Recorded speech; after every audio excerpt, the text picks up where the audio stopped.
We were at an event at the Emmanuel Centre in London some time ago, and there was a long conversation about the vaccine engine, the whole thing. And then spirituality came up as an issue. And then somebody stood up and started reciting the Lord's Prayer. And then within maybe 15 to 20 seconds, the whole place stood up and started reciting the Lord's Prayer as one. Now, I'm not a practicing Christian, but that was extremely significant to me. They're looking for something pure. Something pure, huh? After decades of nihilistic liberalism, more and more people are yearning for deeper meaning. Even pop stars, whose original fame was based on sex and fashion. The resistance to the authoritarianism that is increasingly surrounding us will be led by people who emphatically oppose the secularism of those in power. In other words, Christians. Because they, more than atheists, appreciate what the new authoritarians are taking from us: our spiritual autonomy and our free will. Christians are the first to defy the order to become cogs in the man-made machine because, 1, they answer to a higher power, and 2, they're not afraid.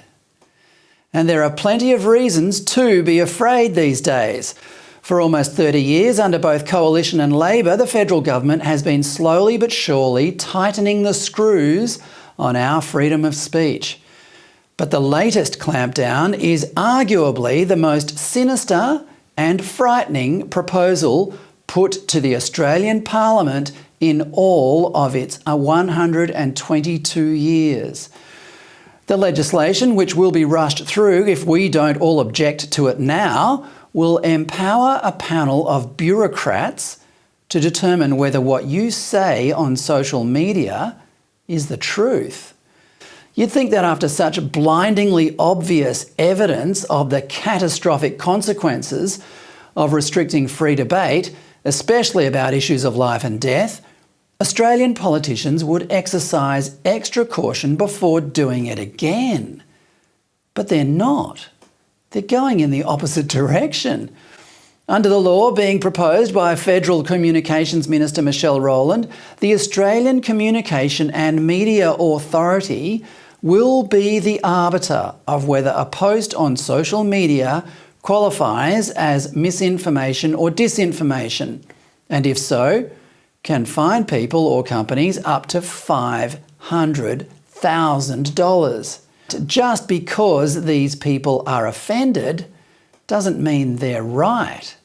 Being offended is an essential part of living in a free society.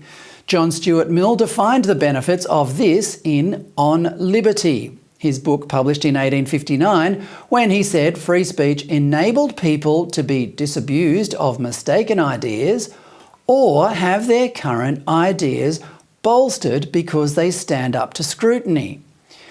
After centuries of this simple concept enabling human progress, our government is about to legislate it away. If it does, our ability to flourish will wither and die. You have 34 days to lodge your objection to this tyranny.